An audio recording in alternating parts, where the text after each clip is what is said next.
जय जय जगन्नाथ।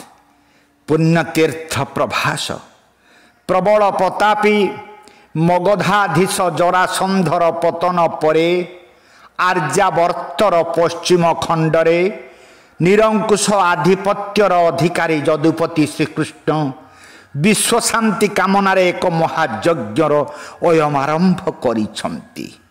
आमंत्रित होइछंती स्वर्गर देवता मंडली, मर्तर राजन्य वृंद, पातालर नागकूल।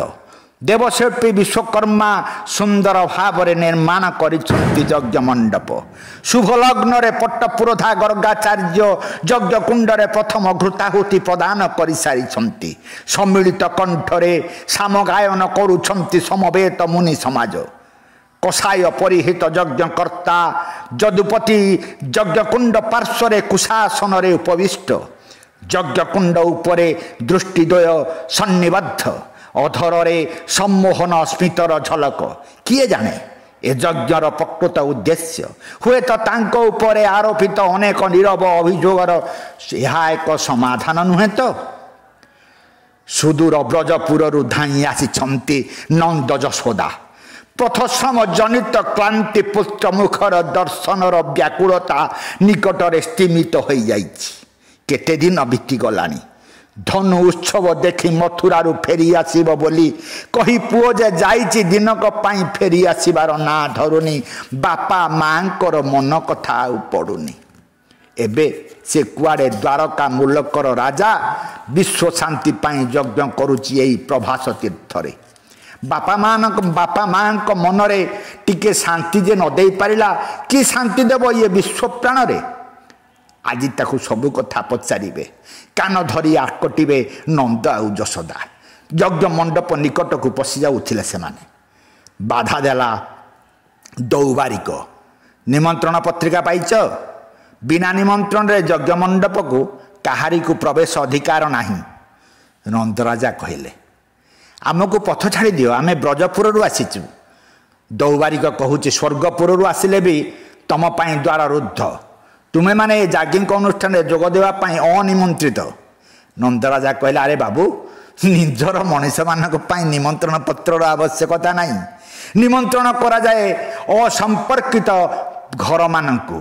जेते महार्ग पटरे सुदृश्य लिपि रे काव्यिक भाषा रे निमंत्रण पत्र लिखा जाए। तुम्हें तो निजर नुह, तुम्हें पर, तुम्हें आसीब निमंत्रण जनित त्रुटि मार्जना करिवो।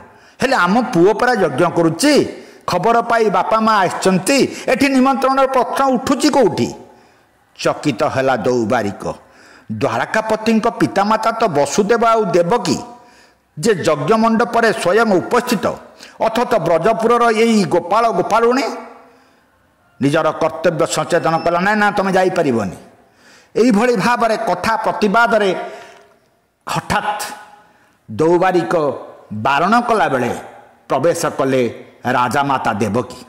पुओ यज्ञ करुच्ची, सामान्य विघ्न घटिले यज्ञ अभिष्ट अपूर्ण रहीजिव। द्वारदेशरे देखिले नंद आउ जशोदा को स्थिर हो गले तत्क्षण। यही से निष्फला नारी ना जहाँ विश्व कृष्ण मातार मर्यादा देउछि जहाको, अथच कौन सी दिन यार गर्भरे भ्रूण अंकुरित होनी। यारी लगी मातृत्व मलिनता पड़ी जाइछि।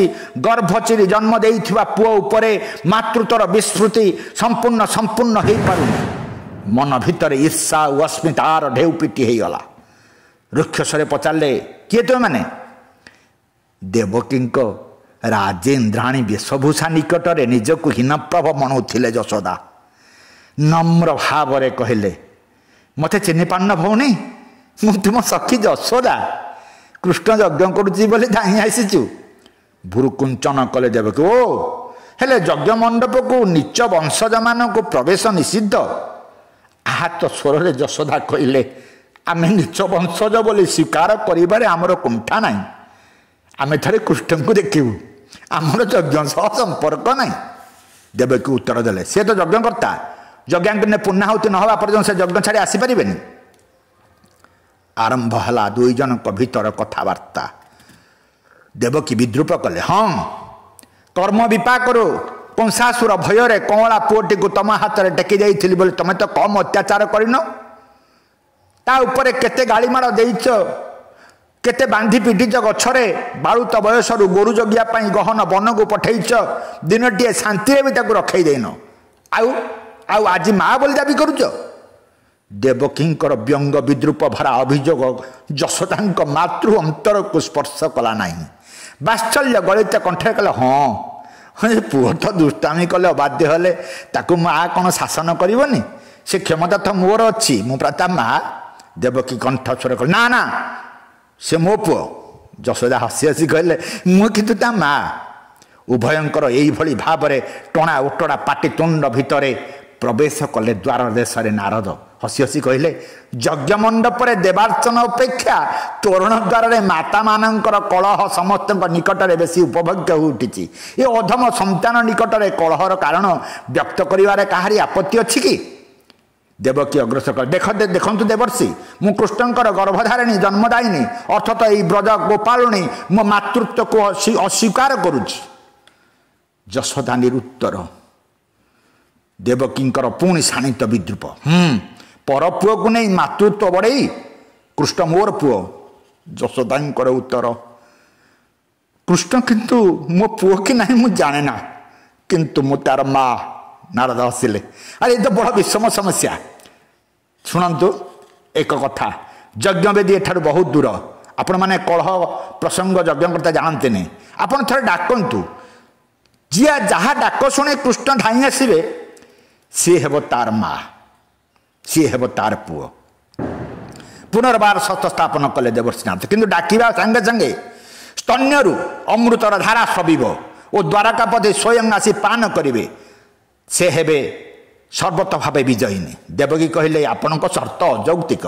आमे वयोवृद्धा संतान लगी स्तन्य ग्रंथरु क्षीर श्रवण हेब किपरि पुनश्च परिणत वयस्क जदुपति क्रीड़ावशतः ताहा पान करने को सम्मत हेबे केमिति नारद युक्ति कले वयोवृद्धि माता पुत्रर मधुर संपर्क सह असंपर्कित जरा जर्जर स्थविर वृद्ध माँ निकटरे सते जेमिति नवजातक डाक अगत्या देवकी नीरव हेले परीक्षार मुहूर्त डाकिले बाक्चातुरी विनियोग करी मो पुओ पुओ बाबू कृष्णचंद्र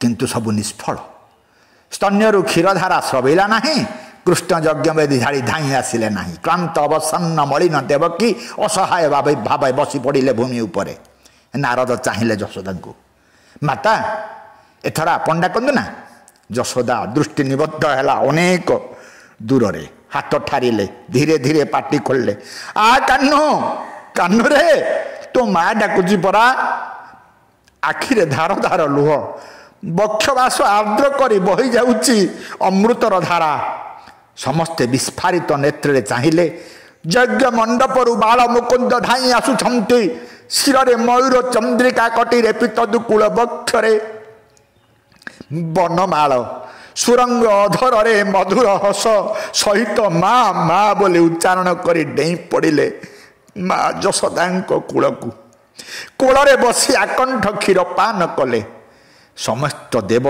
मानव चकित मत्र मोहित निष्पलक दृष्टि रे देखुछंती मातृत्वर महनीय मूर्ति पर मुहूर्त संबित लाभ करी समस्त देखिले जदुपरी फेरी जाइछंती यज्ञ वेदी को यशोदा कोल शून्य आखिरु झरी पड़ुछि लुहबिंदु अथर रे परितृप्तिर मुद्रा समस्ते मथा नुआई देले यशोदा पाद तले अश्रु सुक्त नयना देवकी लोटी पड़े यशोदा कोल अंतर रे समस्त अहबिका कटि जाइछि सेई भावर स्पर्श रे कंठरे निवेदन रे स्वर तमे भाग्यवती भौणी तमे भाग्यवती भौणी तमे भाग्यवती तमे कृष्णर माँ मु जन्म देली बोली माँ पाई नुह मो मातृपदर अयोग्य यशोदा चेड़ा अंचल रे देवकी आखिर लुहधार को पोछि देउथिले कहले ना भौणी तू परम भाग्यवती कृष्णर गर्भधारिणी कृष्ण तोरी पुओ तो देह जीवन शक्ति देई गढ़ी तार शरीर को से तोरी पुओ मु खाली ता माँ स्थितधि देवर्षि नारद विह्वलित होइतले जनरीर सौभाग्य आकस्मिकता लुब्ध कामनार पुष्प मातृतार साधनार सिद्धि तपस्यार फल पुनश्च लीला भयंकर लीलार अंत नहीं। माता देवकी तांको पुओ बोली भावी अधिकार बंदी करने को बसी मात्र यशोदा यशोदा तथा माँ यज्ञ मंडपर मुख्य तोरण दे अग्रसर हेउथिले जननी देवकी आ माता यशोदा से अनुसरण करुथिले देवर्षि नारद मांगलिक वाद्य नादरे पुण्यतीर्थ प्रभासर गगन पवन प्रकंपित होई उठुथिला समस्ते देखुथिले देवकी